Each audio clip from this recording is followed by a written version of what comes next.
Buonasera a tutti. Iniziamo il Consiglio Comunale con l'appello. Grazie.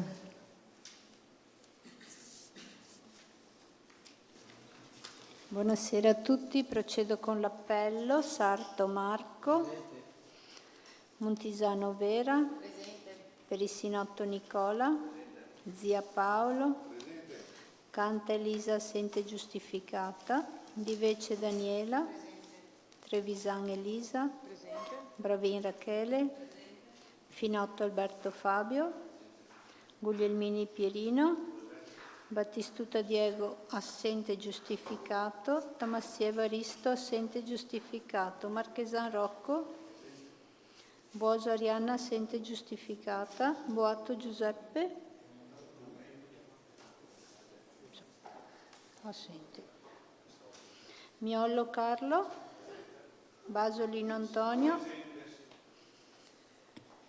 Presenti anche assessori esterni. Antelmo Luca. Berardo Giampietro, Doretto Catiuscia, Monerotto Mattia. Vengono nominati scrutatori per questa seduta il capogruppo Marchesan, il consigliere Baso e la consigliera Di Vece. Iniziamo con il primo punto all'ordine del giorno, l'approvazione verbali sedute precedenti. Visti i verbali delle sedute del Consiglio Comunale comprendenti le deliberazioni dal 10 al 23 del 28 aprile 2026 e dal numero 24 al 28 del 28 maggio 2026, dato atto che il deposito di questi verbali è avvenuto nei termini previsti dall'articolo 35 del regolamento del Consiglio Comunale e che una copia è stata inviata ai capigruppo consigliari, ritenuti gli atti meritevoli di approvazione in quanto riportanti fedelmente lo svolgimento dei lavori e visto il parere di regolarità tecnica espresso dagli uffici, si propone di approvare i verbali così come indicati. Procediamo alla votazione. Voti favorevoli? All'unanimità. Passiamo al punto 2 dell'ordine del giorno. Approvazione convenzione ai sensi dell'articolo 28 bis del DPR numero 380 del 2001 per un intervento di ristrutturazione con demolizione e ricostruzione e ampliamento, come previsto dall'articolo 7 della legge Regione Veneto 14 del 2019, di un edificio sito in via Adige. Relaziona il sindaco Sarto. Grazie Presidente. La ditta Falche Immobiliare SRL ha presentato domanda di permesso di costruire convenzionato in data 15 gennaio 2026 per l'immobile situato in via Adige, catastralmente individuato al catasto terreni al foglio 41 mappale 169. L'immobile ricade in zona territoriale omogenea B1 e alla capacità edificatoria residua da PRG si aggiungono gli incentivi volumetrici dell'articolo 7 della legge regionale 14/2019, comportando una superficie utile complessiva di progetto pari a 468,97 m2, di cui realizzati 453,12. L'incremento derivante dall'applicazione della legge regionale 14 è pari a 15,85 m2 e che il volume complessivo generato dall'intervento non supera i 2000 m3, ovvero risulta pari a metri cubi 1875,88, ma supera il 50% dell'altezza dell'edificio esistente.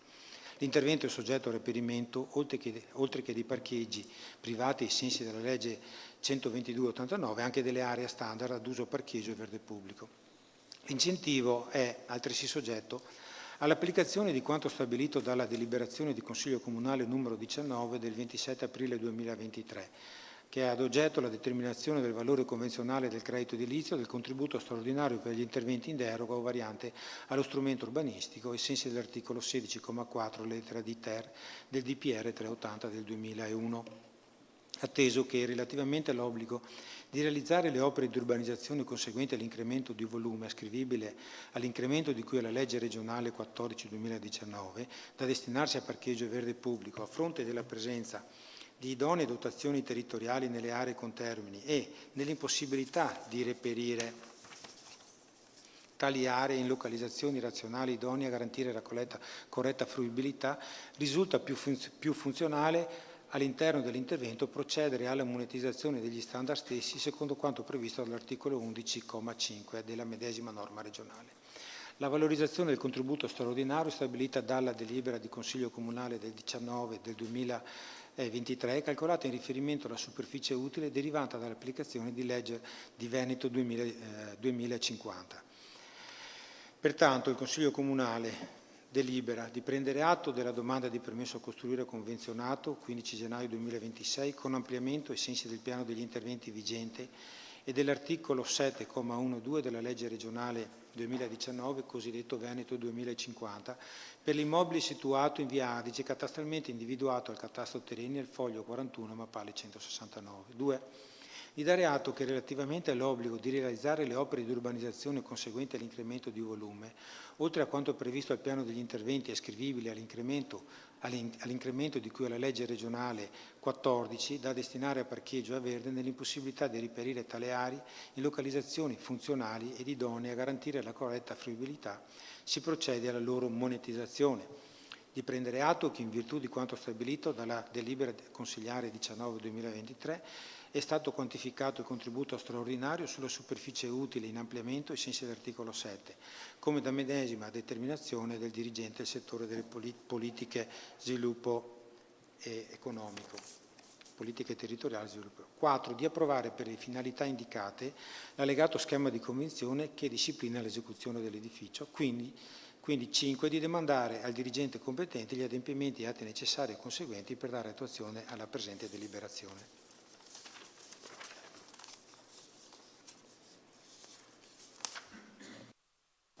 Se ci sono interventi o richieste di chiarimento su questo punto, altrimenti passiamo alle dichiarazioni di voto. Prego, capogruppo Zia. Grazie Presidente, buon pomeriggio a tutti e a riguardo del punto esposto esprimiamo parere favorevole. Prego, capogruppo Marchesan. Grazie Presidente, buonasera a tutti, anche noi voto favorevole. Perfetto. Prego, capogruppo Miollo. La mettiamo alla prova con... Ecco, è rosso. Si sente? È rosso, sì, è rosso. Sì. C'ero arrivato anche da solo. Buonasera a tutti, voto favorevole. Benissimo. Passiamo alla votazione. Voti contrari, favorevoli e gli astenuti? Niente. Votiamo anche di immediata eseguibilità. Voti contrari. Non dobbiamo dire prima sempre tutti quanti, no? Favorevoli. L'altra volta mi avevi detto il contrario. Vabbè, favorevoli all'unanimità. Passiamo al punto 2 dell'ordine del giorno. Approvazione dello schema di convenzione per la gestione dell'ufficio informazioni e accoglienza turistica del Comune di Caorle. Relazione all'assessore Munerotto. Grazie Presidente e buonasera a tutti i consiglieri. Con questa delibera andiamo a approvare lo schema di convenzione per la gestione degli uffici informazione turistica del Comune di Caorle con la Fondazione Caorle Città dello Sport. Con la legge regionale 11 del 2013 la Regione ha ridefinito il quadro normativo in materia turistica, creando delle organizzazioni di gestione della destinazione con determinati requisiti su cui il Comune di Caorle nel 2015 ha istituito questo organismo nel Comune di Caorle. Tra le funzioni che deve esplicare l'OGD c'è anche la funzione dell'ufficio informazioni e accoglienza turistica e si va a realizzare attraverso un accordo di collaborazione con la Regione ex articolo 15 della 241 del 90. La convenzione in essere scadeva a fine luglio e attraverso una procedura dell'ufficio il 30 giugno abbiamo rinnovato questo accordo di collaborazione con la Regione per ulteriori 3 anni.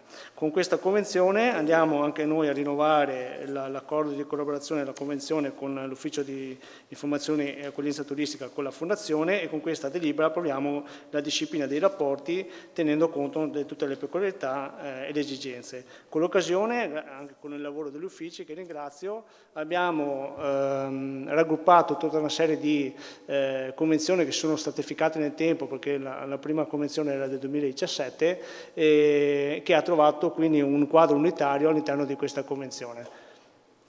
Grazie. Se ci sono interventi o richieste di chiarimento su quest'ultimo punto. Passiamo alle dichiarazioni di voto. Prego, capogruppo Zia. Grazie Presidente, parere favorevole. Prego, capogruppo Marchesan. Anche noi voto favorevole. Prego, capogruppo Miollo. Adesso. Non va più. Voto favorevole. Passiamo alla votazione. Voti favorevoli? All'unanimità. Votiamo anche l'immediata eseguibilità. Voti favorevoli? All'unanimità. Passiamo al punto 4. Applicazione ai carichi relativi alle entrate comunali affidati all'agente della riscossione, oggi Agenzia delle Entrate e Riscossione, della definizione agevolata di cui all'articolo 1, commi da 82 a 101 della legge 30 dicembre 2025 numero 199, articolo 10 quinquies del decreto legge 27 marzo 2026 numero 38. Relazione all'assessore Montisano. Buonasera a tutti, grazie Presidente. L'articolo 10 quinquies del decreto legge 27 marzo 2026 numero 38 ha ampliato la platea di coloro che possono applicare le disposizioni contenute nell'articolo 1, commi da 82 a 101 della legge di bilancio 2026, permettendo così anche alle regioni e agli enti locali di aderire alla definizione agevolata, cosiddetta rottamazione quinquies, per i debiti tributari e non risultanti da carichi affidati all'agente di riscossione dal 1 gennaio 2000 al 31 dicembre 2023. Preciso che per agente della riscossione si intende Agenzia delle Entrate e Riscossione. Entro il 31 luglio 2026 gli enti creditori devono pubblicare i provvedimenti di adesione e comunicarli all'agente della riscossione. L'adesione alla definizione agevolata contenuta nella legge di bilancio si sostanzia nell'adozione da parte dell'ente di quanto previsto e regolamentato dalla legge nazionale, che consiste nel permettere ai debitori di carichi affidati ad Agenzia delle Entrate e Riscossione di pagare solamente le somme dovute a titolo di capitale, di rimborso delle spese per procedure esecutive e per la notifica, escludendo quindi le somme dovute a titolo di interessi, sanzioni e aggio. Nel caso in cui il debito riguardi sanzioni amministrative, comprese quelle relative alle violazioni del codice della strada, non saranno dovuti gli interessi e l'aggio.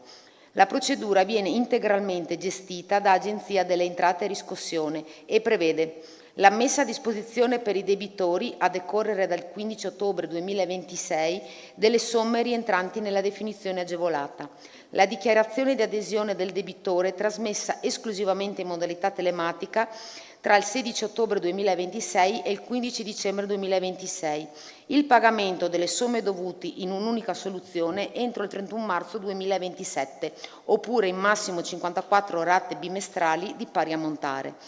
Sulle rate successive alla prima si applicano gli interessi al tasso del 3% a decorrere dal 1 aprile 2027. L'invio da parte dell'Agenzia delle Entrate e Riscossione entro il 28 febbraio 2026 della comunicazione al debitore delle somme dovute e, in caso di rateazione, delle singole rate e scadenza di pagamento. L'adesione alla rottamazione quinquies produrrà effetti previsti al 31 marzo 2027 con il versamento in un'unica soluzione di quanto dovuto o con il pagamento della prima rata. La trasmissione entro il 31 dicembre 2036 da parte dell'agente di riscossione dell'elenco dei soggetti che si sono avvalsi della definizione agevolata. I carichi non riscossi dal Comune di Caorle affidati all'Agenzia delle Entrate e Riscossione nel periodo 2000-2023 ammontano ad euro 1.424.448,72, dei quali 1.263.022,79 riguardano infrazioni del codice della strada e sanzioni amministrative ed euro 161.425,93 tributi coattivi. Si precisa che i periodi interessati dalla definizione agevolata prevista dalla legge di bilancio 2026 sono gli anni che vanno dal 2000 al 2023, ma i periodi di riferimento indicati in delibera sono diversi e più limitati, dal 2018 al 2013, poiché questo ente è dal 2014 che si appoggia ad altri soggetti per la riscossione. Con questa delibera si chiede di votare l'adesione a quanto previsto dall'articolo 1, da comma 82 a 101 della legge di bilancio, senza possibilità di personalizzare alcun aspetto della procedura da parte del Comune. Grazie. Se ci sono interventi o richieste di chiarimento su questo punto, passiamo alle dichiarazioni di voto. Prego, capogruppo Zia. Grazie Presidente. Riguardo il punto esposto esprimiamo parere favorevole. Prego, capogruppo Marchesan. Voto favorevole anche noi. Prego, capogruppo Miollo. Voto favorevole. Passiamo alla votazione. Voti favorevoli? Unanimità. Votiamo anche l'immediata eseguibilità. Voti favorevoli? All'unanimità. Punto 5. Regolamento per la disciplina della Tari. Approvazione di alcune modifiche. Relazione all'assessore Montisano. Grazie. La modifica del regolamento comunale per la disciplina della Tari trova origine dalla necessità di recepire alcune modifiche proposte dal gestore del servizio Veritas SPA per una migliore gestione del tributo. All'articolo 9, riduzione per utenze non domestiche in caso di uscita dal servizio pubblico, viene precisata la fattispecie di uscita in parte, cioè viene affiancata all'uscita totale dal servizio di raccolta quella parziale. L'utenza non domestica che decide di non usufruire più del gestore del servizio pubblico per il riciclo o recupero dei rifiuti, entro il 30 giugno deve comunicare al gestore stesso questa scelta, con effetto dal 1 gennaio dell'anno successivo. L'uscita dal servizio pubblico, sia essa totale o parziale, è vincolante per 2 anni. Il passaggio al riciclo e al recupero in modo autonomo comporta che non si potranno più utilizzare i dispositivi del gestore del servizio pubblico e Veritas non svolgerà più alcun tipo di servizio di raccolta in relazione alla frazione di rifiuti per la quale si è fuoriusciti. L'uscita parziale può riguardare uno dei 4 macro servizi indicata nella tabella contenuta nel regolamento. Essi sono raccolta secco, raccolta carta e cartone, raccolta umido e raccolta multimateriale. La tariffa variabile, in caso di uscita parziale dal servizio, verrà ridotta applicando una percentuale fissa legata al servizio non utilizzato, calcolata sull'incidenza di quel servizio rispetto a tutta la raccolta. Naturalmente, in caso di uscita totale dal servizio pubblico, si avrà diritto all'esenzione completa della quota variabile Tari. Entro il 31 gennaio dell'anno successivo a quello di competenza Tari, le utenze non domestiche devono rendicontare i quantitativi di rifiuti urbani avviati al riciclo o al recupero nell'anno precedente e produrre l'attestazione dell'impianto di destino al gestore del servizio pubblico. La mancata presentazione della documentazione richiesta entro il 28 febbraio comporta la perdita del diritto all'esenzione o riduzione della tariffa. Dato che il regolamento è stato modificato in corso d'anno, per usufruire dell'esenzione dal 1 gennaio 2026, la comunicazione di uscita totale o parziale può essere presentata entro 3 mesi dall'approvazione del regolamento. Viene apportata una modifica anche al punto 4 dell'articolo 14, determinazione del numero degli occupanti delle utenze domestiche, che prevede unicamente ai ricoverati in casa di cura per un periodo non inferiore a 6 mesi l'applicazione della sola quota fissa della tariffa. Si introduce l'articolo 19 bis, servizi fuori standard a domanda individuale, che prevede la possibilità di servizi personalizzati per la raccolta dei rifiuti da parte del gestore su richiesta dell'utente, al di fuori degli standard del servizio istituzionale, attraverso un contratto privatistico il cui corrispettivo andrà ad integrare la Tari comunque dovuta. Articolo 20, tributo provinciale TEFA e componenti unitarie perequative. Viene aggiunto il comma 3 che specifica l'istituzione da parte di ARERA di componenti unitarie perequative che si applicano a tutte le utenze in aggiunta al corrispettivo Tari a copertura di dei costi di gestione dei rifiuti accidentalmente pescati e volontariamente raccolti, delle agevolazioni riconosciute per eventi eccezionali e calamitosi, delle agevolazioni riconosciute ai beneficiari del bonus sociale rifiuti. In merito alla dilazione di pagamento, l'articolo 22 bis viene modificato introducendo la possibilità, a determinate condizioni, di un'ulteriore rateizzazione della riscossione ordinaria, con obbligo di domiciliazione bancaria o postale dei pagamenti per evitare insoluti. Per le dilazioni di pagamenti su solleciti da riscossione ordinaria, la polizza fiduciaria sarà obbligatoria per importi pari o superiori a 30.000 euro, come indicato nella nuova formulazione dell'articolo 24 del regolamento. Grazie. Interventi o richieste di chiarimento rispetto a questo punto? Prego, capogruppo Miollo. Sì, grazie. Allora, ogni volta che portiamo in Consiglio Comunale il tema della Tari, ovviamente sia per questo punto sia per l'altro punto è un tema come dire, sul quale vale la pena spendere qualche riflessione. Nel merito della delibera che andiamo a votare mi pare di capire che ci siano delle aperture, delle possibilità di scelta, però io quello che non riesco a capire è, posto che per quanto riguarda noi diamo un giudizio severo e negativo per quello che è il servizio oggi offerto della raccolta dei rifiuti, nel senso che, come non finirò mai di ripetere in questo Consiglio Comunale, le scene alle quali siamo sottoposte, soprattutto in centro storico, con cumuli di rifiuti, sacchetti che vengono periodicamente massacrati da volatili, eccetera, non creano certamente, non danno certamente un contributo ad arricchire il meraviglioso paesaggio del nostro centro storico, della nostra città.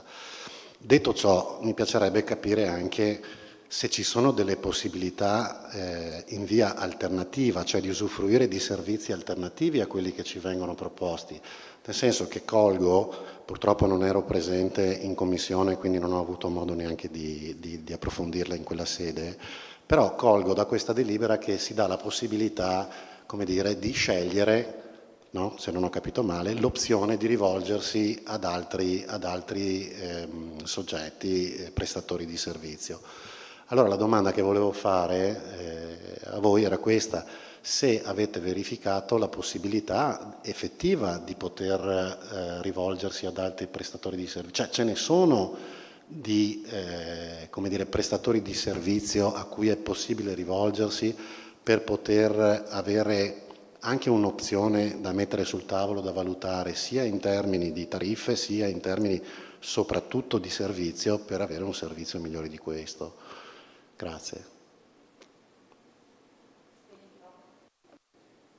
Se ho capito la domanda, però in realtà qui parliamo della possibilità di uscita dal servizio delle utenze. Noi in questo caso non è che siamo utenze, siamo l'ente che sta approvando il regolamento che nasce da un rapporto tra Veritas e ARERA, dove comunque diciamo Veritas è il gestore e ARERA è l'istituzione che gestisce tutto. Noi il passaggio a Veritas in qualche modo è stato anche un po' obbligato, perché per legge gli enti che hanno attività simili andavano accorpati. Quindi io capisco le sue perplessità sul servizio e non è che non vengano fatte da parte delle amministrazioni solleciti sul miglioramento, incontri anche le dirò sul posto per far parlare anche con la gente dei disagi, però in realtà noi non riusciamo ad uscire dal servizio, ecco. Questo è l'uscita, parliamo delle utenze, in questo caso quelle non domestiche. Le faccio un esempio banalissimo: il supermercato che dice no, io mi rivolgo a quest'altra azienda, Veritas non portarmi più il cartone e allora mi scomputo quella quota. Questo è quello che è contenuto in questo regolamento. Il discorso che fa lei forse è, almeno io penso questo sia un po' più politico e di un altro livello. Noi in realtà in questo caso ci troviamo anche ad avere un PEF di cui finché non è approvato dal Consiglio di Bacino neanche lo vediamo, ci troviamo già dei numeri preconfezionati su cui non possiamo dire niente. Questo purtroppo è la realtà. Io mi sento di dire questo, non so se qualcun altro vuole intervenire. Sì, se non ci sono altri interventi. Prego, Sindaco. Se posso, perché forse le due argomentazioni vanno anche messe assieme, effettivamente qua stiamo ragionando del regolamento, che è un'altra cosa, e poi avremo e affronteremo, possiamo fare anche un'unica discussione del piano finanziario. Io credo che la questione abbia origini antiche, se penso che fu nel 2006 che una normativa nazionale stabilì quali erano, 2016, mi perdoni, quelli che erano gli ambiti naturalmente legati al territorio delle province, questa nasceva ancora prima, e l'obbligo di avere un unico gestore. Nel 2016 fu stipulato l'accordo dalla precedente amministrazione, come fecero del resto tutti i comuni, sia ben chiaro, di confluire da ASVO e assieme ad ASVO in Veritas. Una fusione, se vogliamo in qualche maniera, che si è concretizzata nel 2000 e che si sta perfezionando nel 2025-26 con il ritiro delle azioni e quant'altro. Per cui è evidente che ha origini antiche soprattutto nella gestione del servizio, perché ASVO era un'azienda territoriale con la quale c'era un contatto diverso, una possibilità di interloquire che era completamente diversa. Il bacino era formato dai comuni del Portoguarese, tra l'altro, perché all'epoca Alisea aveva già fatto questa scelta anticipando i tempi, confluendo in Veritas, ma sostanzialmente è quello che è successo per l'acqua, se penso ad Asi, no? E se penso a tutte quelle realtà che mi sembra che questo ragionamento ritorni ogni volta che veniamo in Consiglio, alla fusione che è stata obbligata per le banche di credito cooperativo, come che se il piccolo non funziona. Anzi, io credo che invece il piccolo molto spesso abbia l'occasione e l'opportunità di un controllo che è completamente diverso. Allora, se la domanda è prima di tutto, può il Comune autonomamente modificare il PEF? Assolutamente no, perché il PEF viene stabilito dall'autorità di bacino e vi assicuro che la discussione là c'è e l'autorità di bacino comprende tutti i comuni della provincia di Venezia. E non lo può fare neanche questo Consiglio, perché poi è questo Consiglio che approva le tariffe. Non lo può. Che cosa possiamo fare noi? Possiamo pensare di contestare la tipologia del servizio se non corrisponde al capitolato, perché c'è un capitolato che prevede quante volte la spaziatrice va sulle strade, in che vie, in quanto tempo viene fatta la raccolta differenziata, che giorni. Ecco, noi, se questo non succede, se i bidoni non vengono lavati con la frequenza prevista dal contratto, tutto il resto invece dipende dalle scelte che si fanno sulla raccolta. Io credo alla fine che questa sia comunque una città pulita, perché va anche fatto questa riflessione, che alcune cose vadano corrette, ma anche quella è una scelta importante. È corrispondenza non di questi giorni, da sempre, ma ci scrivono, leggo la corrispondenza, comunque è una scelta del Comune. Se volete tornare ai cassonetti si può fare, possiamo fornirvi un progetto, un cronoprogramma e di costi, perché ci poniamo il problema di realtà che non funzionano, ma che hanno, come tutte le scelte, no, una faccia della medaglia e anche il retro della stessa faccia, no? Il retro della medaglia. Certamente alcuni indicatori, come la raccolta differenziata, peggiorerebbero sotto i limiti di legge. I bidoni in strada non sono mai una bella vista, ma sta alla vostra riflessione e sensibilità. Per avviare questa modifica serve almeno un anno per acquisti ed organizzazione. E poi dovete stabilire se modificare solo Porto Santa Margherita o tutta Caorle per evitare la migrazione dei rifiuti che già avviene ad Altanea. C'era chi in passato, tanto per fare un esempio, aveva pensato che togliendo i cestini, che adesso dobbiamo ripristinare dalla strada, si evitava la possibilità che la gente, in maniera incivile, senza senso civico, non mettesse i rifiuti, i sacchetti. Ma così è successo anche in passato. Allora, in qualche caso li stiamo ripristinando, non è neanche facile questo percorso, perché effettivamente poi i cestini sono pieni dei rifiuti, dei domenicali, di chi li porta. E anche quello che sta succedendo, come ci scrive l'ente gestore in Valle Altanea, è quello che è ricettacolo di tutto quello che non può succedere a Caorle e Porto Santa Margherita. Allora, c'è un problema e l'idea e il pensiero di ritornare ai cassonetti è proprio per evitare quello scempio che noi assistiamo. Però c'è dall'altra parte una cosa che va ribadita con forza e sulla quale non solo la Polizia Municipale o le fototrappole, perché vedete il senso civico è quello che sta scomparendo, perché noi abbiamo corsi su tutte le strade e pensiamo di mettere i dissuasori ovunque, no? Perché i dissuasori li stiamo costruendo un po' ovunque, perché? Perché le macchine scorazzano, ma d'estate ma anche d'inverno, e là ci sono i residenti d'inverno, non i turisti. Perché i rifiuti, c'è un abbandono costante d'inverno e anche d'estate. Ma se mette d'inverno è più facile con le fototrappole, è più facile avere un minimo di controllo, d'estate diventa ingestibile questa questione, perché noi non possiamo, tenuto conto di quelle che sono le forze della polizia locale e anche ingaggiando degli ispettori, come qualche comune sta facendo, non lo escludiamo neanche noi, e vanno messi in carico al piano economico-finanziario, perché effettivamente oggi c'è un mercato di rifiuti, C'è gente che arriva la domenica e se non li può lasciare perché magari ha il timore della multa o qualcuno fa osservazioni, questo succede attorno ai cassonetti dove ci sono, questo succede quando si mette il secco, perché il secco molto spesso ha dei residui alimentari che attraggono gli animali, perché succede quando non lo possono fare con queste forme, che lo fanno mentre ritornano a casa per la campagna, perché noi abbiamo dei fossi, no, nelle campagne che sono pieni di rifiuti, di gente che quando a un certo punto non sa cosa fare, prende e lo butta fuori dal finestrino. Allora, qual è la facoltà che ha l'amministrazione? Quella di chiedere di cambiare il servizio, ma non perché in qualche caso è carente, sia ben chiaro, e questo per una cronicità anche di mancanza di personale. Pensate che a San Michele e Tagliamento, a Caorle sicuramente meno, mancano 20 operatori. E questa è la difficoltà che richiamiamo ogni volta, che hanno le aziende di trasporto, che hanno i pubblici esercizi, che hanno gli alberghi, che hanno ormai qualsiasi attività, se a livello regionale si pensa che per i prossimi 10 anni mancheranno quasi 300.000 operai specializzati, no? E figuriamoci, voglio dire, su questa attività. Tutto questo per dire che cosa? Che il sistema non funziona come vorremmo. Non funziona come vorremmo perché quello che è sotto gli occhi, che il servizio c'è e che salvo qualche situazione di disagio, credo che questo comunque alla fine, perché gli operatori, quelli che ci sono, puliscono e puliscono anche bene, credo che sia anche una città pulita alla fine. Sia una città pulita perché chi ha occasione di vedere altre realtà e perché comunque questo ce lo riconoscono. Ce lo riconoscono anche i turisti, perché ce lo scrivono anche.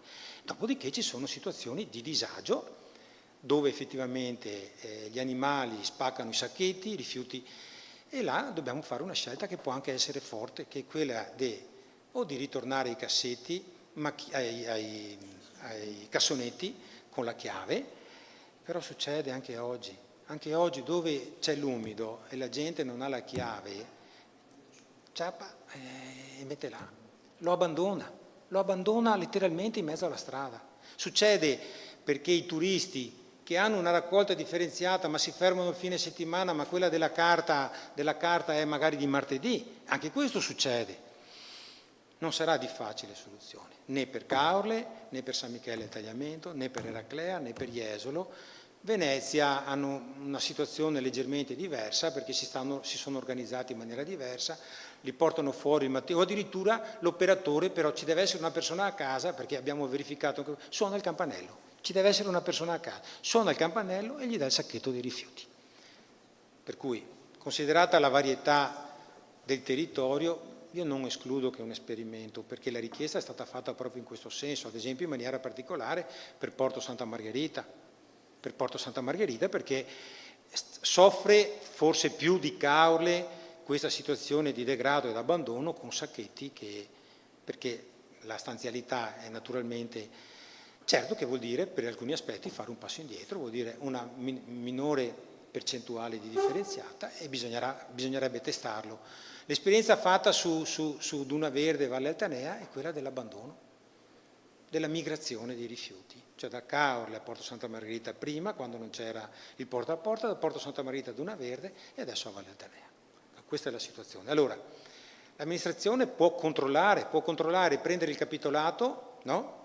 E verificare se a quei servizi corrisponde. Non può modificare il PEF, non lo può fare, non può fare un atto unilaterale, ed è una situazione di disagio che i sindaci manifestano poi, però di fronte ai costi di gestione, di fronte ai costi di personale, con riferimento agli investimenti, il PEF è quello elaborato ed ha un trend che ci ha visto intervenire anche in maniera importante, se vi ricordate, qua in questo Consiglio Comunale, per l'abbattimento dei costi nel 2023 e nel 2024, quando l'aumento è stato importante, del 13 in un caso, del 6,7 nel secondo, dello 0,81 nel 2025, nel 2026, quest'anno, sarà del 3 e qualcosa, per arrivare a qualcosa di più nel 2027 e per poi avere ipoteticamente una riduzione nel 2028 e nel 2029. Ipotetica, perché se i costi della benzina sono quelli che sono. C'è un altro aspetto che molto spesso viene trascurato, che si sta facendo anche un passo indietro rispetto a quello che è l'utilizzo del riciclato. cartone e plastica. Oggi non è più conveniente. Non è più conveniente e molto spesso il riciclato va a confluire nell'indifferenziato perché è molto più conveniente fare la plastica nuova, tanto per essere chiari, che riciclare quella vecchia. È molto più conveniente costruire la carta e il cartone con materiali nuovi piuttosto che riciclare quello vecchio. È evidente che seppur quella percentuale di raccolta differenziata va nelle tariffe, ma non è più riciclata perché viene portata all'inceneritore. Ecco, ho cercato di darle un quadro. Sì. Effettivamente, per cui c'è un livello di inciviltà, di mancanza di rispetto delle regole, di senso civico, che ci vede fragili sotto un certo profilo, ma che ci deve far pensare che il mondo non è dei furbi, no? Perché il violare quelle regole prima o dopo poi torna indietro anche a chi quelle regole le viola. Di conseguenza, voglio dire, questa è la situazione, veramente la foto della situazione. Da una parte il riciclato che non viene più riutilizzato e che va nell'inceneritore, un'amministrazione che ha subito quella di Caoro come tutte le altre, perché e delle verifiche si sono fatte e c'è qualcuno che sta tornando indietro, che ha cambiato gestore, e come ha detto l'assessore Montesano, che ha provato a cambiare gestore e che sta tornando sui propri passi e ritornando col gestore attuale. Se ci sono altre richieste, prego, capogruppo Miollo.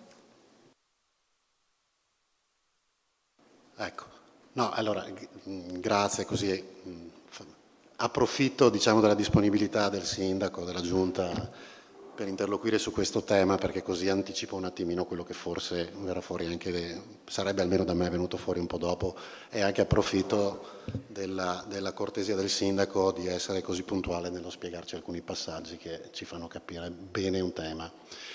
Però siamo tutti d'accordo, insomma, che se il problema è un problema di inciviltà, lì bisogna colpire duro ed è anche di difficile come dire, è di difficile risoluzione come problema. Però di fianco a questo capiamo anche da quello che ci ha spiegato che forse ci sono degli esperimenti che si possono adottare, in alcuni casi sono stati fatti, ci sta spiegando, con degli aspetti delicati perché non sempre felicemente si sono conclusi. Quello che io auspico è che, visto anche il rapporto di scambio di comunicazioni di cui ci ha fatto partecipi prima, ci sia la possibilità di valutare da parte vostra proprio anche un cambio di sistema, perché evidentemente forse riconoscere delle isole ecologiche quantomeno in centro, o forse riprovare a ridisegnare un attimino anche il riutilizzo del cassonetto potrebbe forse costituire una risoluzione quantomeno per l'immagine. Dopodiché l'ignorante troglodita che i rifiuti li vuol buttare per strada perché lì probabilmente faremo fatica, ecco, a fare un'azione culturale per riuscire a cambiargli una visione assurda dello stare civilmente insieme agli altri, ecco. Quindi quello che io mi sentirei di consigliare è di perseverare a continuare a trovare una strada per la risoluzione di questi problemi, non ultimo valutare le isole ecologiche col cassonetto. Però, insomma, grazie per la spiegazione. Benissimo. Se non ci sono... Prego. Una brevissima replica. No, condivido, insomma, anche lo spirito e la filosofia dell'intervento. È evidente che se c'è questa corrispondenza, perché questa preoccupazione c'è, non nascondo che più facile è quella delle isole ecologiche per il centro storico, perché a questo noi avevamo pensato, ai margini del centro storico, in maniera tale, come succede, lo vediamo sull'esperienza fatta ad esempio sul Garda, che è quella che ogni sera, ma anche esterne, si tratta di capire, non solo interate, hanno dei costi importanti. Quelle che sono state realizzate ad esempio a Jesolo di Veritas da parte di alcuni lotizzanti non stanno funzionando, perché questa è la verità, interate non stanno funzionando, anzi stanno creando un disagio importante, perché poi se non ci sono le chiavi si abbandonano in strada. E dicevo, È evidente che dove possiamo colpiremo duro perché con le risorse umane che abbiamo, quelli controlli possiamo fare. Che l'attenzione è alta, ci sono 2 dati che sono però inconfutabili, anzi 3. Quello della capacità di manovra che ha l'amministrazione e di tutte le riflessioni che sta facendo. Secondo, che sicuramente ci sono delle cose che vanno migliorate e corrette. Terzo però, e io ci tengo a ribadirlo, che questa comunque, nonostante tutto questo, rimane una città pulita. Perché è una città pulita, perché lo dicono i cittadini e perché ce lo dicono anche i turisti, e rispetto ad altre realtà siamo ancora un passo avanti nonostante tutte queste difficoltà. Passiamo alle dichiarazioni di voto. Prego, capogruppo Zia. Grazie Presidente, per noi voto favorevole. Prego, capogruppo Marchesan.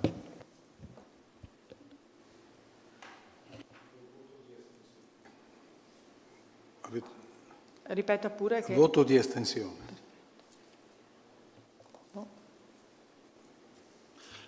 Grazie, voto di astensione.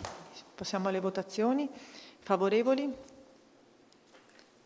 Astenuti?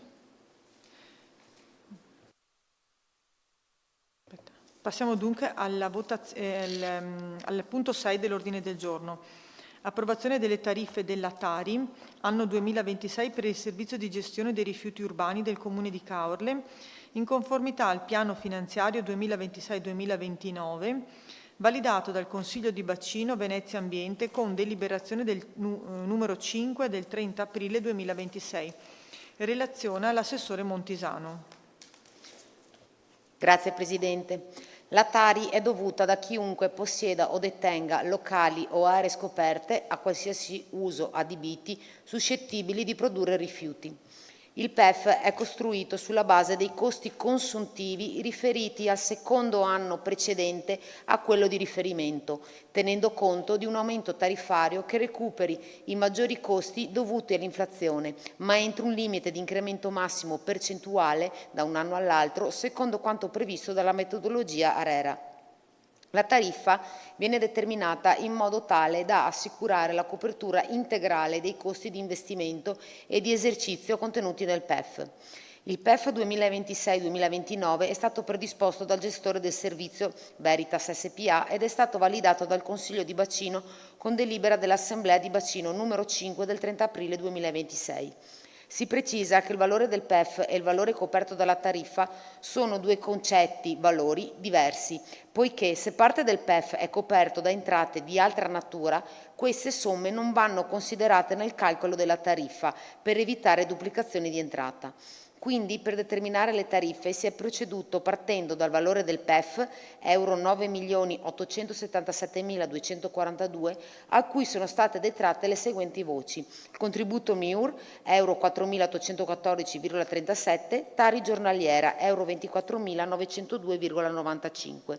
Quindi il valore coperto dalla tariffa per l'anno 2026 ammonta ad euro 9.847.524,68. Di questi il 41,3% è riferito ai costi fissi, mentre il restante 58,7% a costi variabili. Con la delibera di oggi si prende atto del piano finanziario 2026-2029, così come validato dal Consiglio di Bacino. Si approva il gettito Tari 2026 pari a 9.847.524,68, si conferma la ripartizione tra utenze domestiche e utenze non domestiche rispettivamente nella misura del 45% e del 55% e si confermano i coefficienti KA, KB, KC e KD vigenti. Infine si confermano fino all'adozione di un diverso provvedimento le scadenze di pagamento come da deliberazione del Consiglio Comunale numero 5 del 19 marzo 2026. Grazie.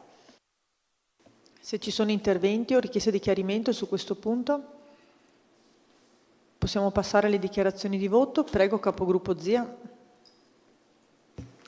Grazie Presidente, riguardo il punto esposto parere favorevole. Prego, capogruppo Marchesan. Grazie Presidente, noi voto di astensione. Prego, capogruppo Miollo. Grazie, voto di astensione. Passiamo alla votazione. Voti favorevoli? Astenuti? Qui c'è da votare anche l'immediata eseguibilità. Voti favorevoli? Astenuti? Passiamo al punto 7. Attività di vigilanza e controllo sull'azienda speciale Don Moschetta, approvazione bilancio di previsione 2026-2028 e piano programma. Relazione all'assessore Montisano.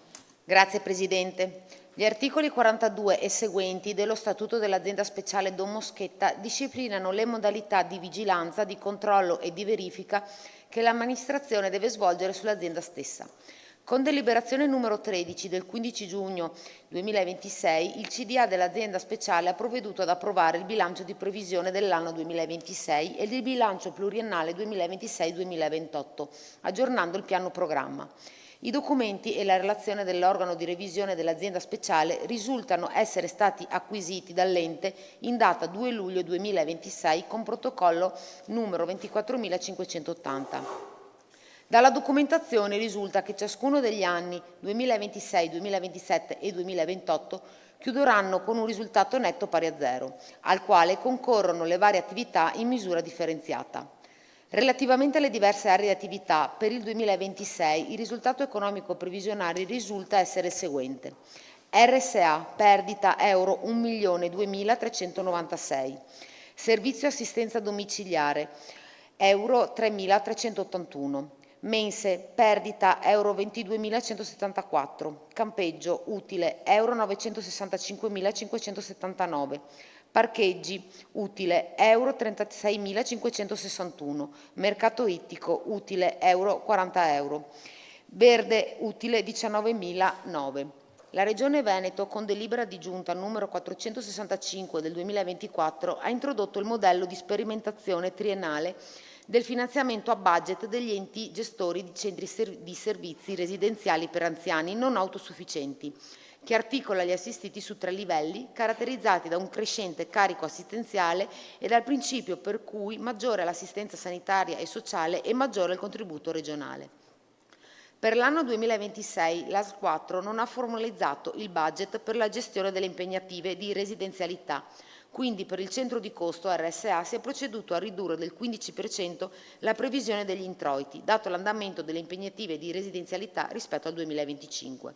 Nel 2026 il SAD ha concluso il progetto PNRR, che aveva l'obiettivo di sopperire il gap nell'offerta di servizi sociali e socioassistenziali alle persone fragili, in dimissione protette dall'ospedale.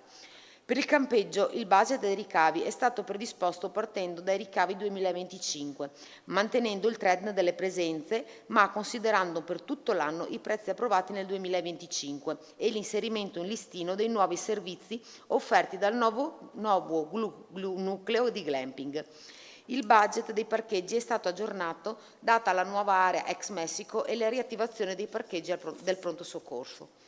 Nonostante si riconosca che l'azienda abbia posto in essere alcune significative misure di riequilibrio del bilancio, si rileva il permanere di una situazione critica per quanto riguarda l'RSA e la necessità di monitorare costantemente gli andamenti dei ricavi del campeggio, delle quote regionali di residenzialità e dei costi del personale dipendente e dei servizi esternalizzati. Con la delibera di oggi si procede ad approvare il bilancio di previsione 2026-2028 e piano programma dell'azienda speciale Don Moschetta.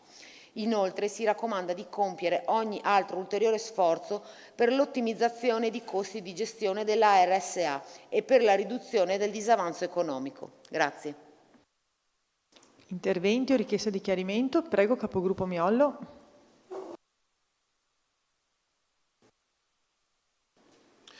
Grazie, sì, sempre approfittando della disponibilità al dialogo, cercare di andare a approfondire un po' di temi. Siamo un po', quando si tratta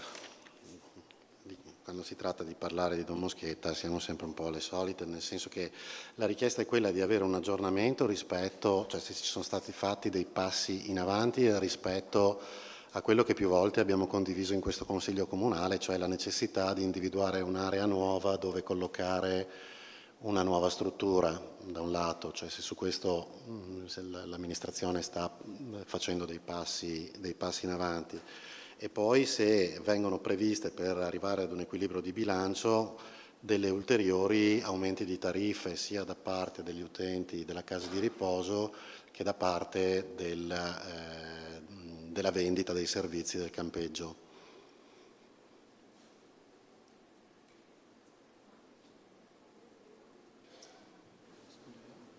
Vabbè, la Sì, parola al era sindaco. una richiesta di aggiornamento parlando di questo tema per sapere se si va avanti con l'idea di trovare una nuova collocazione per creare una nuova struttura per quanto riguarda, no? Ne abbiamo parlato più volte, adesso senza tornare come dire, a condividere questa volontà che già più volte abbiamo detto che c'è, per capire se c'è un lavoro in progressione. Ecco, Passo la parola al grazie. sindaco, grazie. Eccomi qua. Allora, questa discussione noi l'abbiamo fatta per la precisione l'ultima il 28 di maggio, quando abbiamo approvato il bilancio di esercizio 2025, no? Il risultato. Questo è il bilancio di previsione. E nel bilancio di previsione effettivamente non sono previsti, questa è la prima risposta, aumenti delle tariffe, né per quel che riguarda il campeggio. Credo che, anzi, voglio fare una premessa, credo che mai questo Consiglio abbia avuto delle relazioni così dettagliate sull'andamento della Domoscheta, perché era forse più semplice venire qua in Consiglio e dire per il prossimo triennio il bilancio sarà chiuso in parità perché per questo motivo, ma che anzi si siano messi in evidenza le criticità che ci sono e dopodiché su questo la stampa domani mattina uscirà, se ascoltano il Consiglio Comunale, sui giornali dicendo come è successo in passato, 1 milione di euro di perdita, no, per la casa di riposo.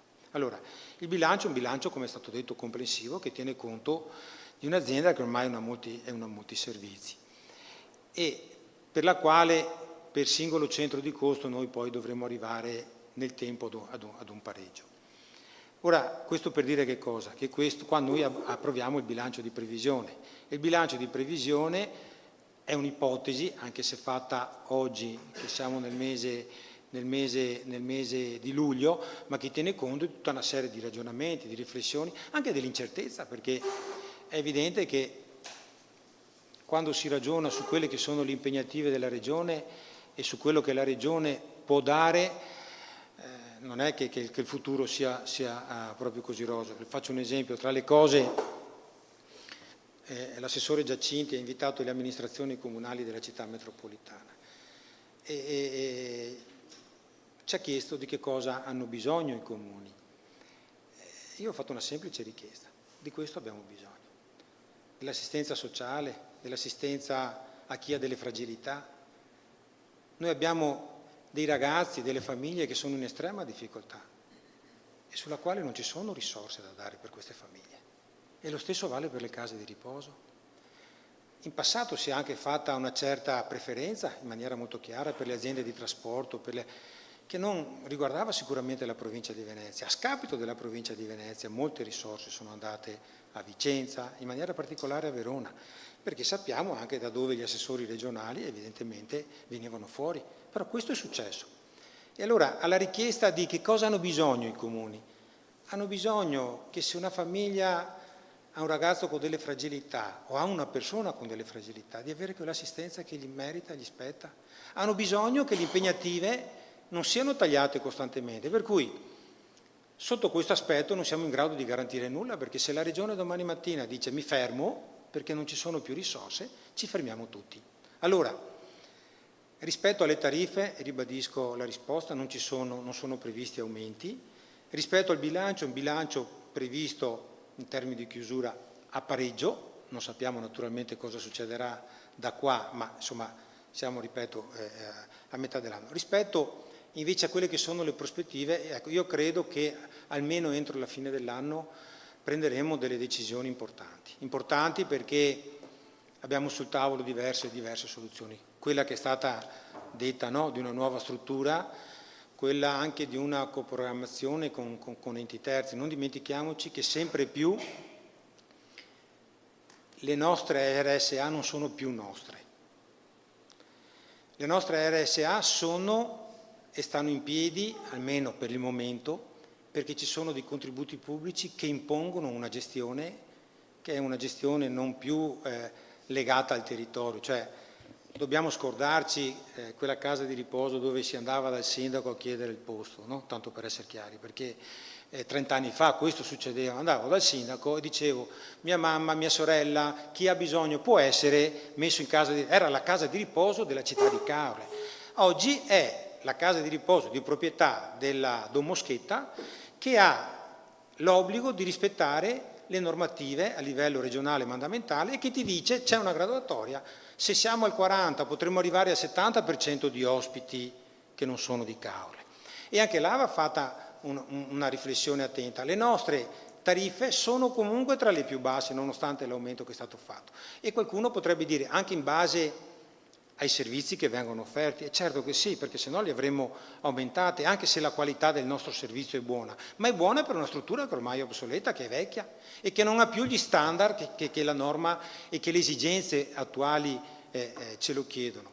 Dall'altra parte però non dimentichiamoci di un altro aspetto: sono sempre meno gli enti come il nostro che gestiscono le RSA, sempre di meno, esattamente, sempre di meno, e un motivo c'è, perché non c'è il know-how che a chi fa questo tipo, e sono 2, 3, 4 i colossi, per cui un ragionamento su una coprogrammazione, coprogettazione, su una condivisione anche di responsabilità con chi ha un passo diverso, anche questo stiamo prendendo in considerazione. Stiamo prendendo in considerazione anche questo perché non vogliamo lasciare alcun tentativo, no? Lasciarlo andare, cioè vogliamo provare veramente tutte le strade e vedere quella che è più conveniente per la nostra città, che è più conveniente per i nostri anziani, per la nostra realtà, tenendo conto di tutte le difficoltà che ho manifestato, una grandissima incertezza, cioè se a livello regionale non si ha il coraggio di fare quello che ormai fanno tutte le altre regioni, cioè di applicare questa benedetta addizionale all'IRPEF, è evidente che uno dice ma pagano sempre i soldi, ma si paga in maniera proporzionale, ci potrebbero essere delle fasce di esenzione, ma questo darebbe sicuramente ossigeno ad un settore che è quello dell'assistenza e dei servizi sociali, che oggi vi assicuro è in tremenda sofferenza, E le scelte, se si ha coraggio di farle poi, e se si spiega anche ai cittadini, guardate che queste risorse in termini di solidarietà vengono messe a disposizione per chi più ne ha bisogno, io credo che i cittadini sarebbero disposti anche a farvi fronte, perché è evidente che sono ulteriori tasse, ma non possiamo più vantarci del fatto che non aumentiamo l'addizionale perché comunque noi non l'abbiamo fatto, non c'è più tempo, veramente. Io credo che forse sotto questo aspetto siamo già in ritardo. E allora, da una parte, ripeto, c'è questa incertezza, e io credo che prima della fine di questo mandato noi avremo concretizzato una decisione importante, che è quella che darà il futuro non alla Don Moschetta, che darà il futuro all'assistenza, no? A quei posti, a un certo tipo di servizio, facendolo anche, non escludiamo, con dei partner importanti. Se non c'è altro passiamo alle dichiarazioni di voto. Prego, capogruppo Marchesan.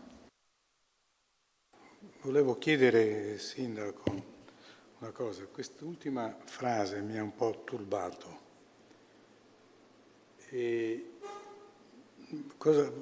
Cioè non ho capito questo miglioramento che verrà fatto anche con partner esterni. Cosa vuol dire portare gli anziani a Duna Verde?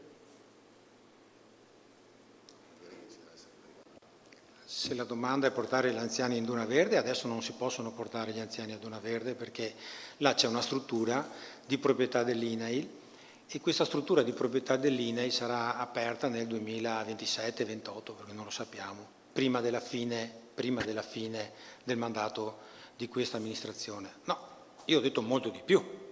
Io ho detto che stiamo valutando tutte le ipotesi, compreso quella della realizzazione. La domanda del capogruppo Miolo è stata ben chiara. L'amministrazione ha delle novità? Io ho detto sì, le stiamo valutando tutte, e entro la fine dell'anno avremmo o cercheremo di dare anche una risposta, perché non vorremmo lasciare le cose a metà. No? Si chiudono 5 anni e mezzo con la prossima primavera. Insomma, quello che abbiamo trovato sulla casa di riposo è stato quello che purtroppo vediamo adesso. Questa è la verità, e cioè non c'era un minimo di programmazione, un minimo è stato fatto un progetto che ci ha fatto spendere 250.000 euro per una spesa che è di 4 volte il posto, no? Al posto letto rispetto a quella che oggi è prevista, cioè invece di 100.000 costava 400.000 su una struttura vecchia che non ha gli spazi. Beh, credo che non sia stata una scelta molto lungimirante. E allora la domanda è, abbiamo fatto con quello che abbiamo trovato e soprattutto abbiamo fatto tutto quello che abbiamo potuto, perché è questo lo scopo, fare il meglio che si può, ma con quello che si ha. È evidente che se non ci sono le impegnative, se non ci sono le risorse, e sul tavolo, ribadisco ancora, abbiamo tutte le possibilità di scelta e faremo la migliore, che naturalmente verrà portata all'attenzione di questo Consiglio. Allora, lei, forse capogruppo Marchesan, doveva preoccuparsi prima di quello che doveva essere il futuro della Don Moschetta. Adesso ci stiamo pensando noi e il futuro sarà sicuramente una soluzione ottimale per la città.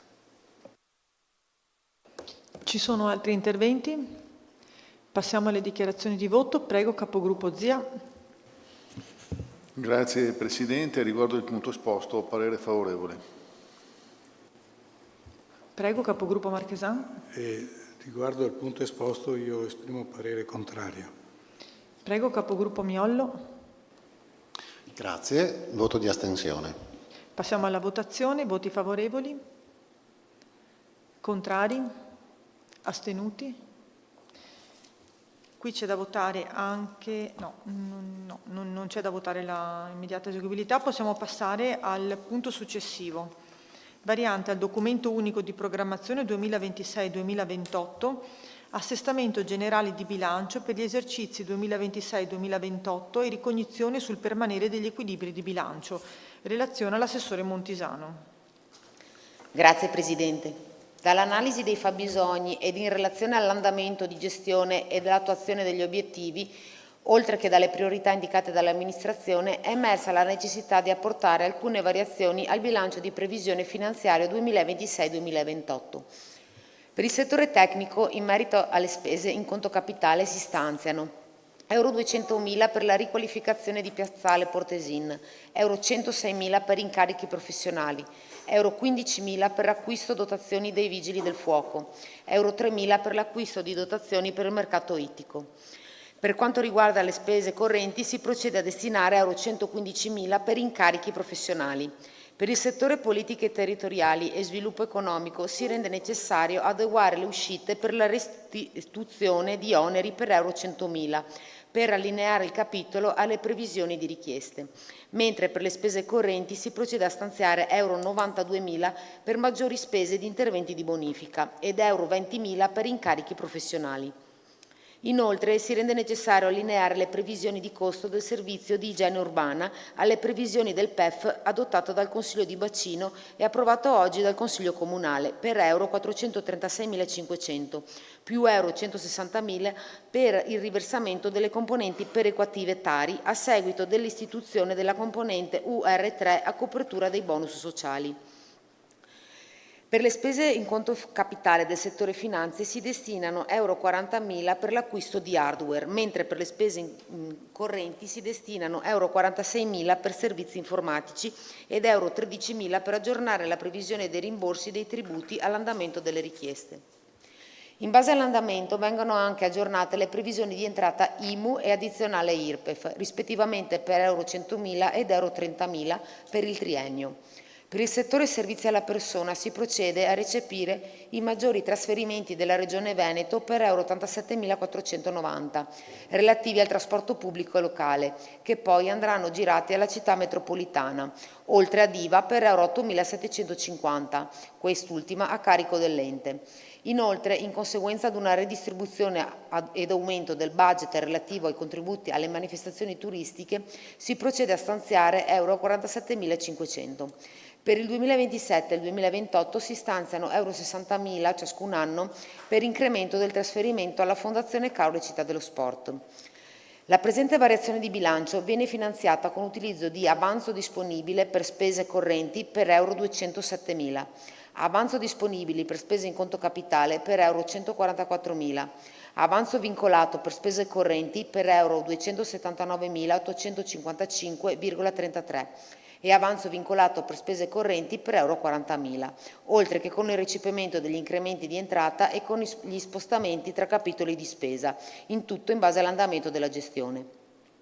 Si procede anche ad aggiornare il piano triennale delle opere pubbliche, mediante lo spostamento dall'anno 2027 al 2026 dell'intervento manutenzione straordinaria strade 2026 e recependo l'aumento del relativo importo che passa da euro 420.000 ad euro 620.000. Con la presente delibera si dà atto del permanere degli equilibri generali di bilancio 2026-2028, non essendo stati rilevati squilibri della gestione di competenza di cassa e dei residui tali da far prevedere un disavanzo di amministrazione o di gestione nell'esistenza di debiti fuori bilancio. Grazie. Interventi su questo punto? Richieste di chiarimento? Possiamo passare alle dichiarazioni di voto. Prego, capogruppo Zia. Grazie Presidente, voto favorevole. Prego, capogruppo Marchesan.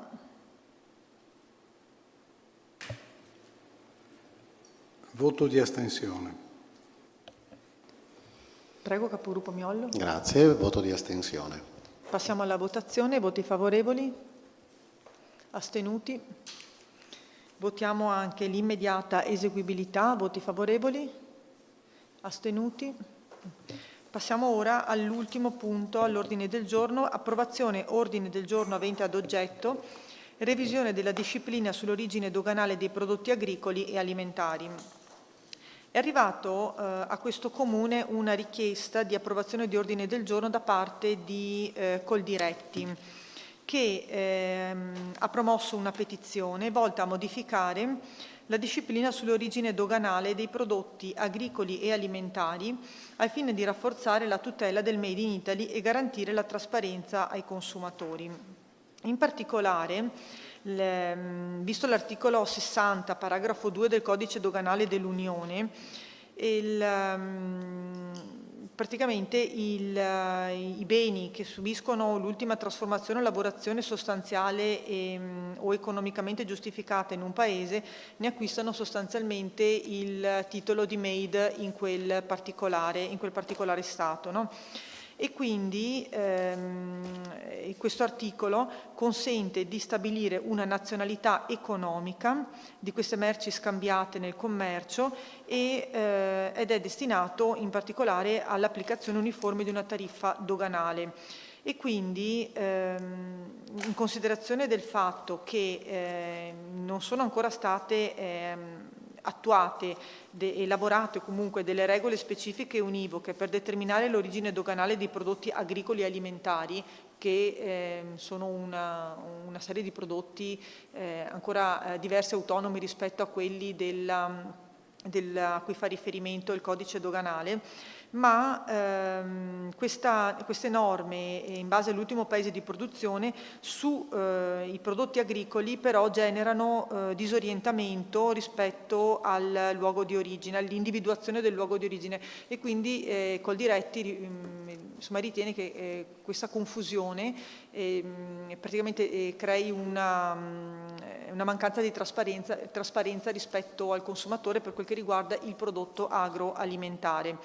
E siccome questa è una norma di natura fiscale, ma non specificamente di origine del prodotto, chiedono che praticamente i competenti organi della Comunità Europea e di tutti gli Stati europei intervengano proprio per evitare quelli che sono i rischi economici e reputazionali rispetto all'agroalimentare, che vengono reputati di notevole valore economico. Per cui, siccome questa petizione di Coldiretti risulta condivisibile rispetto a contenuti e modalità, si chiede a questo Consiglio di deliberare, innanzitutto di aderire pienamente a questa petizione promossa da Coldiretti, ma soprattutto di delegare il Sindaco perché si attivi nei confronti dell'Associazione Nazionale dei Comuni, perché questa si faccia promotrice di tutte quelle che sono le azioni necessarie presso le competenti sedi istituzionali europee e italiane e regionali, proprio perché venga avviata una procedura di modifica di questa disciplina dell'origine dei prodotti relativa al codice doganale europeo. e con lo scopo di escludere in particolare i prodotti agricoli alimentari dove deve essere espressamente e manifestamente indicato il luogo di provenienza proprio del prodotto. E poi perché il sindaco intraprenda anche tramite l'ANCI la sensibilizzazione dei parlamentari europei della nostra circoscrizione e che venga sollecitato anche il Presidente della Regione perché si attivi nell'ambito della conferenza permanente nei rapporti Stato-Regione. E poi per ultimo di trasmettere questa deliberazione a Coldiretti Venezia. Per cui adesso se ci sono richieste particolari oppure possiamo passare direttamente alla votazione. Possiamo chiedere anche le dichiarazioni di voto. Prego, Capogruppo Zia. Grazie Presidente, voto favorevole. Prego, Capogruppo Marchesan. Grazie Presidente, voto favorevole. Prego, Capogruppo Miollo. Voto favorevole. Passiamo alla votazione. Voti favorevoli? All'unanimità. Questo era l'ultimo punto all'ordine del giorno. Dichiaro chiuso il Consiglio e auguro a tutti una buona serata. Grazie per la presenza.